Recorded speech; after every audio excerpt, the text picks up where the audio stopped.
Welcome to PD and Pieces, where we take literacy concepts and explain them in easy to understand terms. Today, we're going to be talking about what are morphemes. Let's answer the question of what are morphemes with a simple to understand definition. A morpheme is the smallest unit of meaning in a language. So when you think morphemes, think meaning. Now, these are base words, prefixes, or suffixes. Those are all morphemes. And when we think of morphemes, we also have to understand that there are two categories of morphemes. There are free morphemes, and then there are bound morphemes.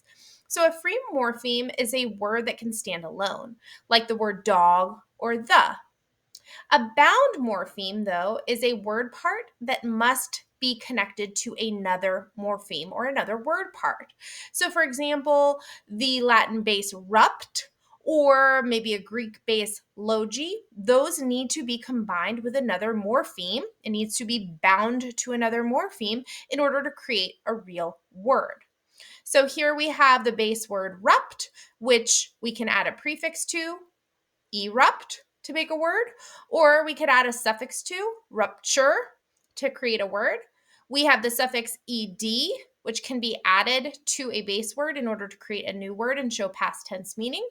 Or we have a prefix re, which needs to be connected again to another morpheme in order to create a new word, like reapply, means to apply again. Let's learn some more about morphemes.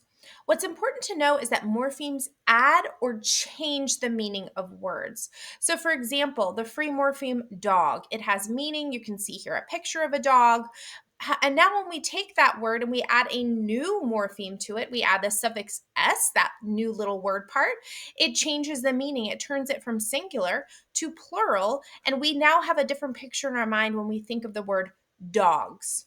So it's important to note that morphemes do add or change meaning. They are meaningful word parts.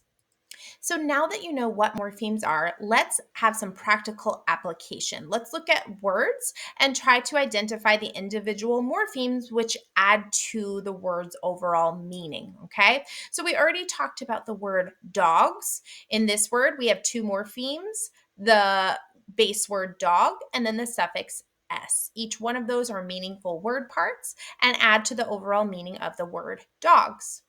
Now let's look at the word hotter. How many morphemes are in this word? We have the base word hot and then the suffix er. How about the word untied? How many morphemes? This word is comprised of three morphemes, the prefix un, the suffix ed, and the base word tie. Now, when you look at the word hotter or untied, you might be saying, well, where did that extra T come from? Or where did the E go when I added on suffix ed?